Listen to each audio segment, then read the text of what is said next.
Kublai yefi baro. Naka gospel kat kumulukas kalanong ba ar the kat san puwe ter. Ujisu ula late pai bad kisha Nasaret. Baru la kongo yeki. Kakmi jongo kalabu jingkan ma yakini ki baro. Baru jisu ula nangsan haga jing start bad karata. Bad haga jing ay hakma duble bad kibri. Haga nega singi gabalai jonga nega novina jongi. Ngakaban khot karpang bar ki students. Ban singa bah ban pusan bahalor ka nega jimpule ngala IF. Ngang scam manta kasingi gabalai fide ban puleru ka gospel katkum Yohanes kalanong gabalai.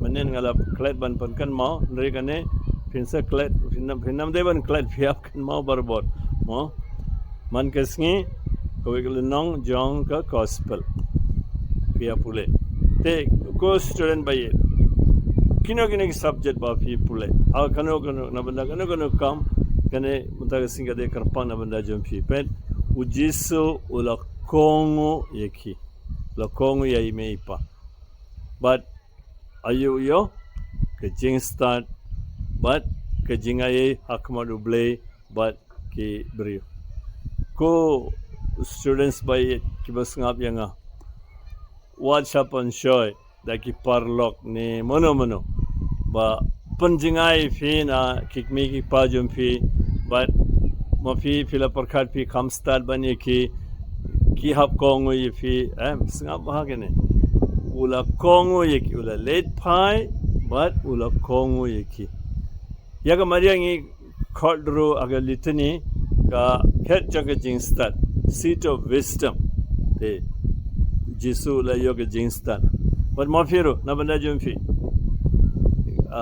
sakawe ka kam ba phiaple longban pule na kitab Joshua kala nom baning kong the court ba pra dada fi pule gane man kasingi ngedianga kane ga jingklar jong blay fi jong kakten jong blay fi fin nam fail akano exam pinsa man ba pinsa job latho kumne ha katuga kakten jong blay pasa kaweru na banda jomfi kaneru kade ko homework na banda ki students along ba fin pule ya ga jingruai jong ka maria kadon hangne ha gospel jong Lucas sawat mafi but fide banang lendet kene ki jingruai jong ka maria but kene kade ka jingkular na banda jomfi ba ke jingstan ka bawan nomble kansaron bat fi tamba kan mau kongo ya ime ipa jomfi Buram yaki, but kamaria kan sa